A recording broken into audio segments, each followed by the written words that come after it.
Nous allons, au cours de cette série qui comportera plusieurs vidéos, évoquer 22 miracles. La source, Alta, Gaël et moi, allons vibrer ensemble, par notre corps de lumière universel commun, des soins d'auto-guérison. Rien à faire de plus que de se laisser porter, imprégner, cajoler par ces énergies. Je te propose de trouver la position la plus confortable et te laisser traverser par cette 5e série de 3 histoires miraculeuses.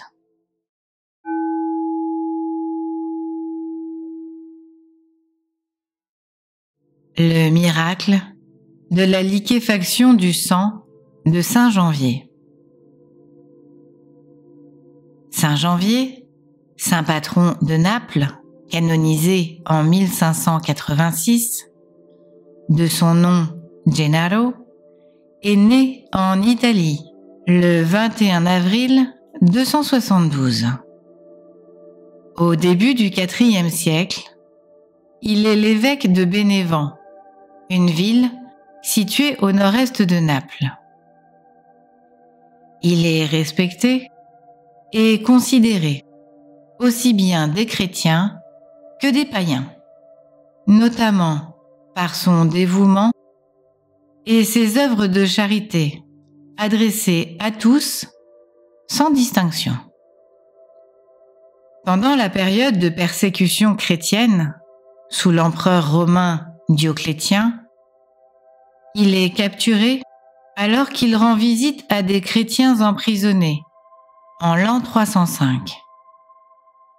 Refusant d'abandonner sa foi chrétienne, il est condamné à mort et décapité à Pozzuoli, près de Naples, le 19 septembre de cette même année. Juste après l'exécution, une femme pieuse nommée Eusébia, qui aurait été sa nourrice, recueille le sang de l'évêque dans 2 fioles. Le corps de Gennaro est enterré près du lieu de sa décapitation. En 431, ses reliques et les fioles sont déplacées dans les catacombes de Capodimonte, à Naples, nommées aujourd'hui les catacombes San Gennaro. C'est à ce moment-là qu'un phénomène surnaturel se produit. La première liquéfaction du sang de Saint Janvier a lieu, passant de l'état solide à fluide. La trace écrite du phénomène ne remonte pourtant qu'à 1389. Le culte de Saint Janvier se répand si vite qu'il est nécessaire d'agrandir les catacombes contenant son crâne et les fioles de sang pour que les fidèles puissent venir se recueillir.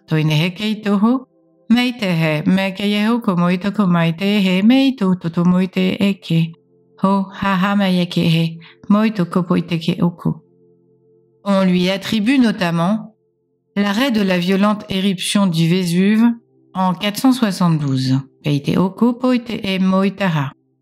Le sang de Saint Janvier, aujourd'hui conservé à l'état solide dans 2 ampoules scellées, se liquéfie 3 fois par an, lors de la solennelle cérémonie à laquelle participent des milliers de fidèles. Lors des célébrations, les ampoules contenant le sang sont retirées du coffre où elles sont habituellement conservées et elles sont présentées au public. Les fidèles prient et attendent, parfois pendant des heures, pour que la liquéfaction se produise. Si le miracle a lieu, les ampoules, contenant initialement une substance rougeâtre solide, montrent un sang fluide qui peut même sembler bouillonner. La cérémonie se déroule à ces 3 dates. Le 19 septembre, jour de la fête de Saint Janvier, commémorant l'anniversaire de sa décapitation. Son buste et ses reliques sont exposés. L'archevêque retourne la custode contenant les ampoules de sang coagulé, renouvelant le miracle. Le sang liquéfié, laissé exposé pour la dévotion des fidèles pendant 8 jours, est ensuite remis à sa place. Le samedi, précédant le premier dimanche de mai, lors d'une procession où le buste et les ampoules sont transportés à travers la ville, marquant la première liquéfaction lors de la translation des reliques de Pozzuoli à Naples. La liquéfaction a lieu à la fin de la procession. Troisième date, le 16 décembre, où les reliques sont exposées pour commémorer l'intervention présumée du saint lors d'une éruption du Vésuve en 1631, durant laquelle il aurait protégé la ville, bloquant aux portes de Naples une coulée de lave. Lorsque le miracle a lieu, les fidèles considèrent la liquéfaction du sang comme un signe de bienveillance et de protection de Saint Janvier envers la ville et ses habitants.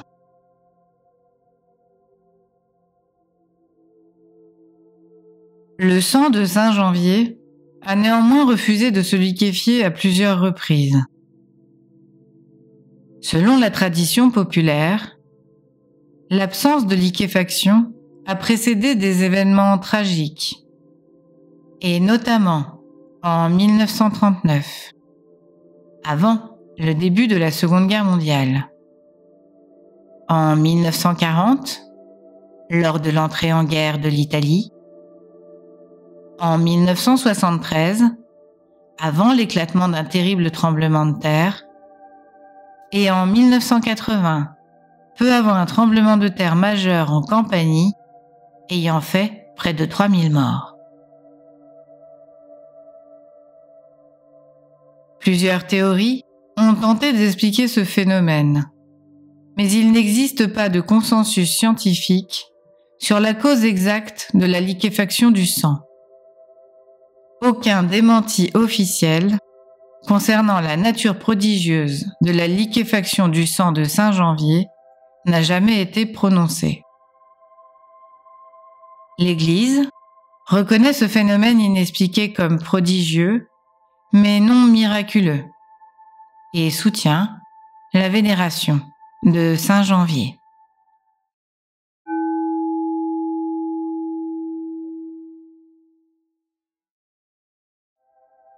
Les miracles de Jeanne d'Arc.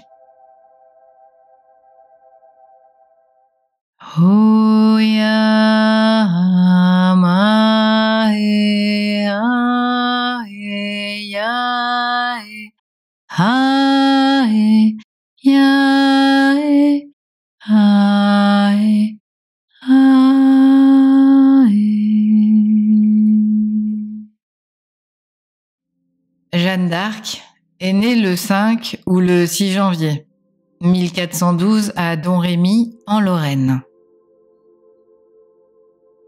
Parmi les manifestations miraculeuses qui lui sont attribuées, figurent les voix célestes de certains saints qu'elle entend lorsqu'elle a 13 ans, dont Saint Michel, Sainte Marguerite et Sainte Catherine.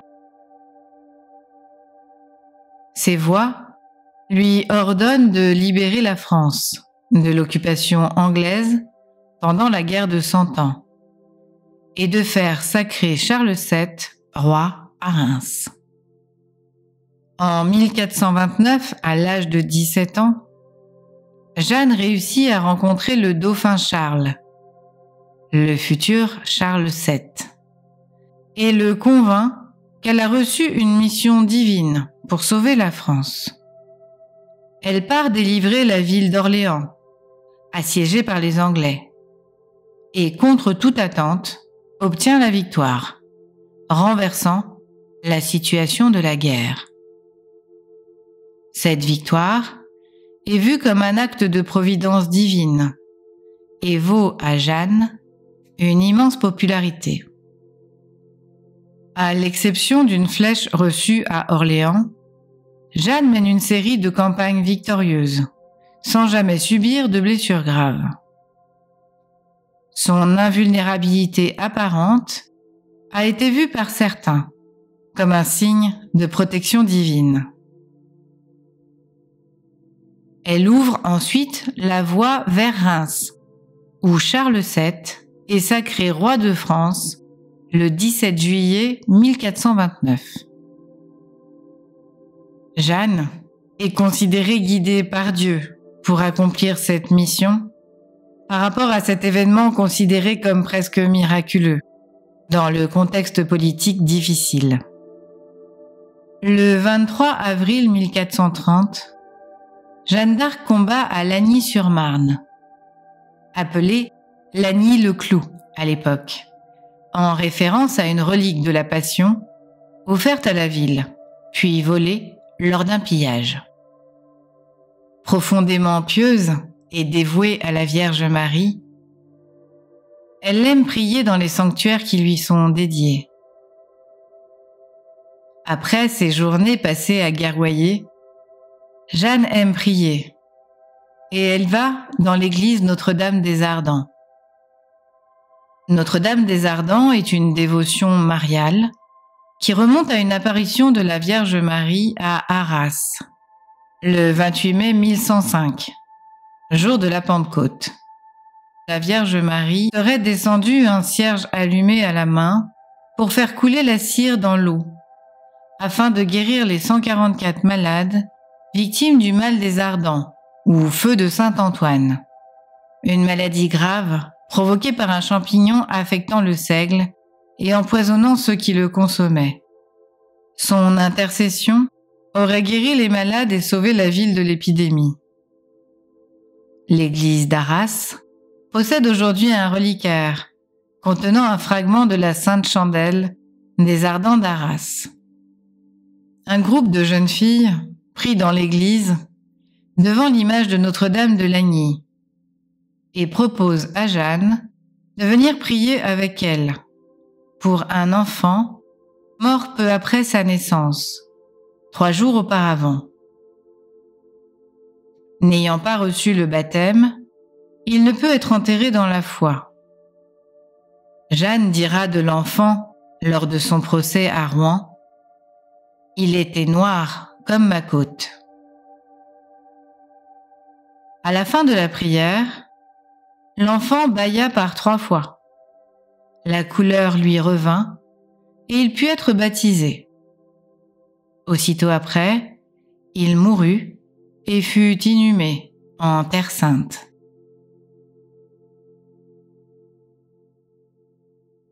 Le miracle accompli, Jeanne quitte Lagny le 5 mai 1430 et n'y reviendra plus.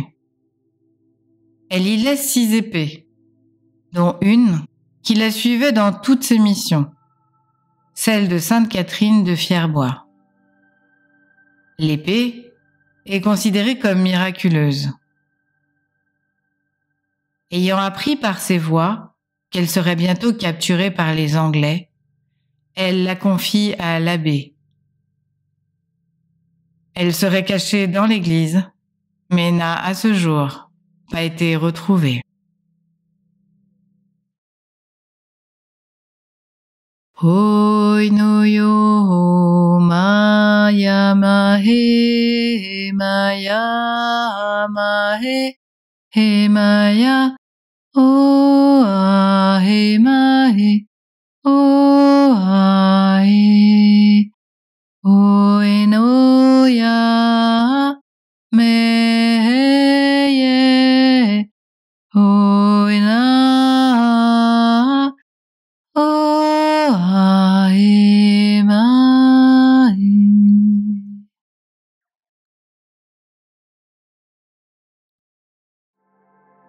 Le 23 mai 1430, Jeanne est capturée à Compiègne et vendue aux Anglais.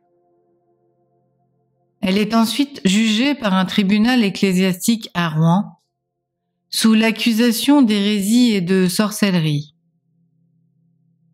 Le procès, manipulé politiquement, la condamne à mort. Le 30 mai 1431, elle est brûlée vive sur la place du Vieux Marché à Rouen à l'âge de 19 ans. Après son exécution, Jeanne est restée une figure controversée. En 1456, un nouveau procès, ordonné par le pape Calixte III, la réhabilite, annulant sa condamnation. Au fil des siècles, plusieurs guérisons miraculeuses lui sont attribuées par son intercession. Pendant le processus de béatification et de canonisation, l'Église catholique a étudié ces témoignages, dont les deux suivants. En 1891, une religieuse, Thérèse Belin, souffrant d'une maladie grave qui paralysait ses jambes, marcha à nouveau normalement, après avoir prié Jeanne d'Arc. Tout comme sœur Julie Gauthier, religieuse également, guérit d'ulcères graves après avoir invoqué Jeanne d'Arc. Ces guérisons furent reconnues par l'Église comme étant inexplicables par la science médicale et furent attribuées à l'intercession céleste de Jeanne. Le miracle de Lagny ne fut guère évoqué lors de l'enquête préalable à la canonisation de Jeanne. En 1909, elle est béatifiée par le pape Pie X, puis finalement canonisée le 16 mai 1920 par le pape Benoît XV, devenant Sainte Jeanne d'Arc, patronne secondaire de la France, en présence de 300 évêques à Rome.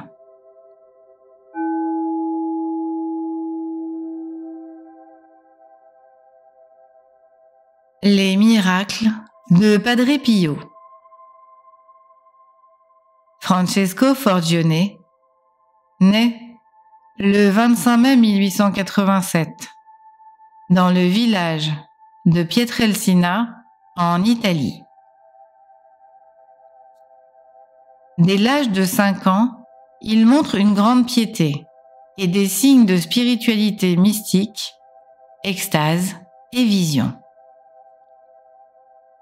Il rejoint l'ordre des frères mineurs capucins en 1903, où il prend le nom de Pio, avant de prononcer ses vœux définitifs en 1909 et de devenir prêtre en 1910. Poineheke moitoko moito payarake nei nehoko moitoko payarama kayate eke moito poyoko payareke. Après avoir eu une vision de Jésus, des plaies semblables aux stigmates du Christ crucifié lui apparaissent en 1918. Les 5 plaies de la Passion sont visibles sur ses mains, ses pieds et son côté, saignant régulièrement. Une odeur de sainteté émane de ces stigmates. Il tentera de les cacher toute sa vie sous des mitaines. En raison du scepticisme entourant ces stigmates et de son immense popularité, l'Église lui interdit de célébrer la messe en public et de recevoir des visiteurs entre 1923 et 1931, l'isolant de ses fidèles avant de lever certaines restrictions, lui permettant à nouveau d'exercer pleinement son ministère.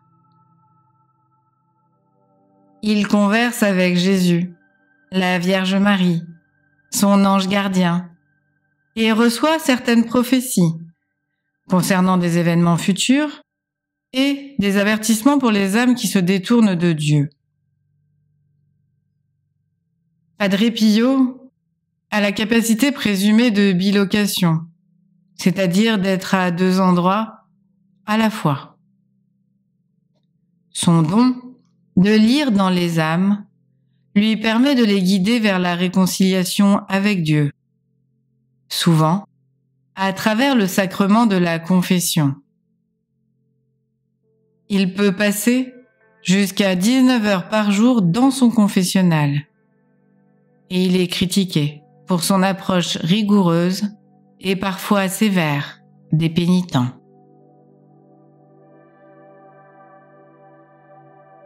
Il est réputé pour ses guérisons miraculeuses. Des milliers de guérisons attestées et relatées dans des témoignages complets et authentifiés par la médecine.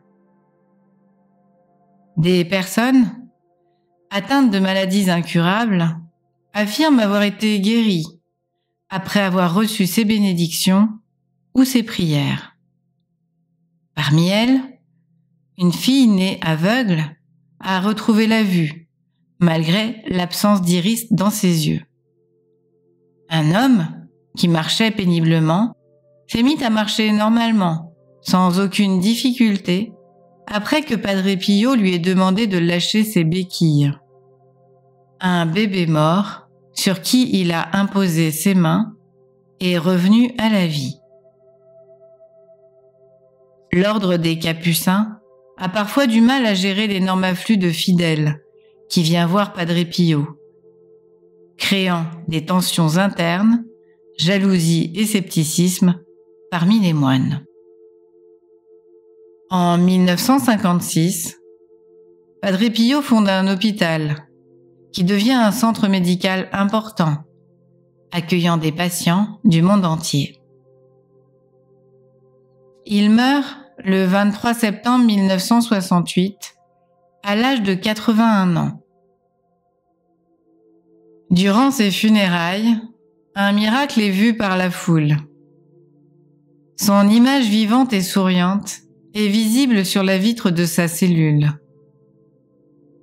Le moine gardien tend un drap blanc pour la cacher, mais l'image réapparaît sur toutes les vitres de cette façade du couvent.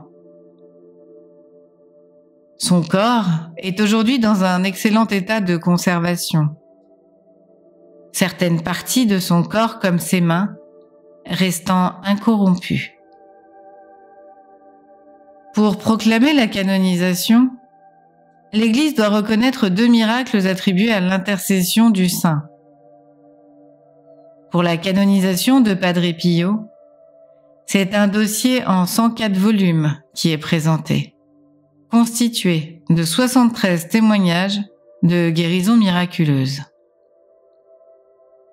Malgré de nombreuses enquêtes scientifiques, les stigmates de Padre Pio restent inexplicables et sont source de controverses, mais également d'admiration, attirant des milliers de pèlerins au sanctuaire San Giovanni Rotondo où il vivait. Le 16 juin 2002, il est canonisé par le pape Jean-Paul II, devenant ainsi Saint Pio de Pietrelcina.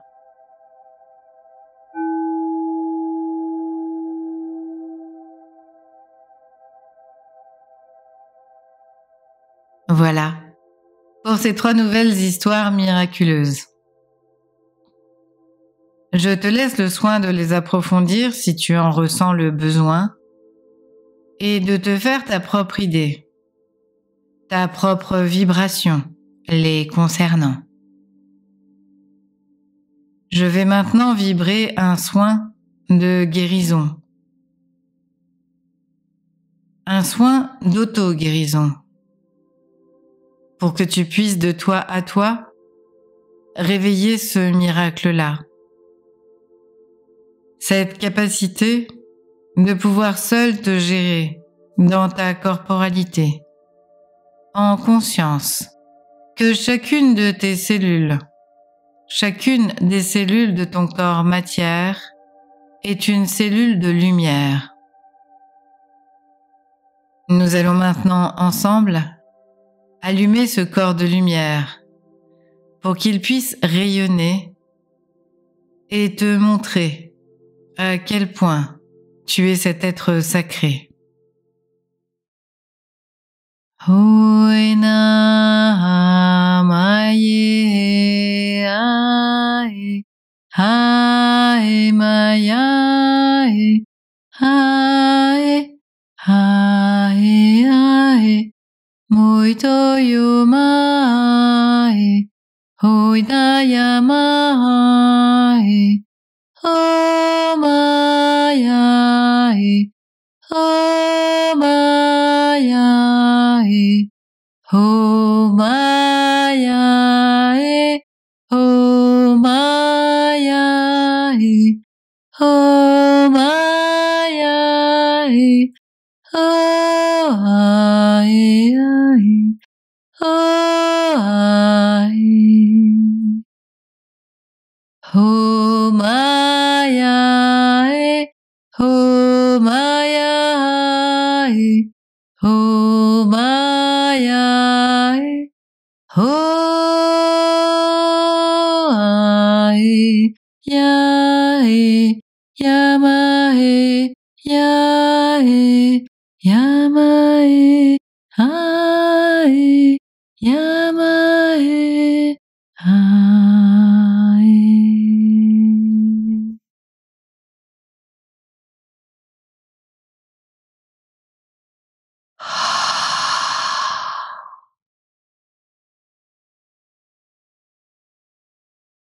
Hoina yae, oh maya, oh my, oh I,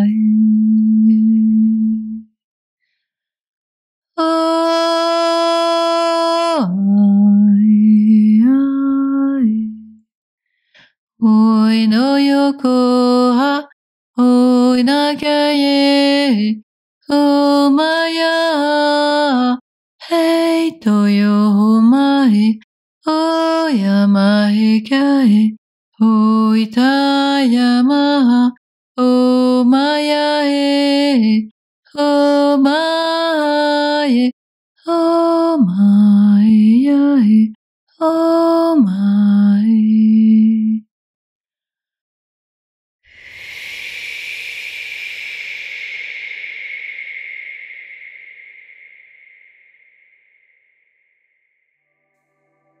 Sois fier de toi. Sois celui-là, celle-là,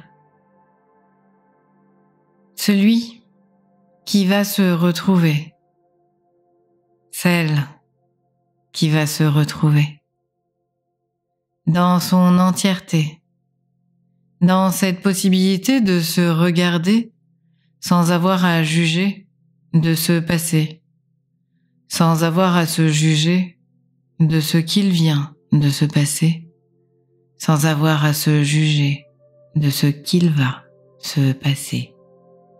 Toitekeho mayamahe moitapakamaho emakaye maha omakaye maye omaya hamae omayakayae oe hae omaye hae. Sois ce miracle-là pour toi et uniquement pour toi, en conscience que c'est toi qui vas générer ces vibrations-là, ces vibrations de guérison, ces vibrations d'auto-guérison. Je te souhaite de les vibrer en même temps que ce chant que je vais maintenant te proposer.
Ce chant que tu viens d'écouter est celui que Gaël a vibré en 2017.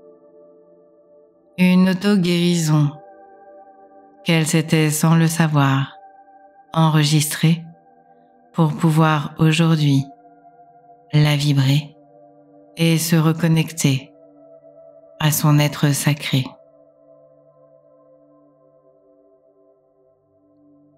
Je te remercie de nous avoir écoutés et je te souhaite tout le bonheur du monde. Je te souhaite de vibrer cette paix au plus profond de toi, dans la joie et surtout, rayonne-toi. Je te remercie de mettre un pouce si tu as aimé, de commenter, t'abonner, activer la cloche pour recevoir les notifications et les prochaines vidéos. Je te remercie également pour cette confiance que tu peux m'accorder et tout ce travail effectué pour toi, pour le collectif et pour l'humanité. À bientôt.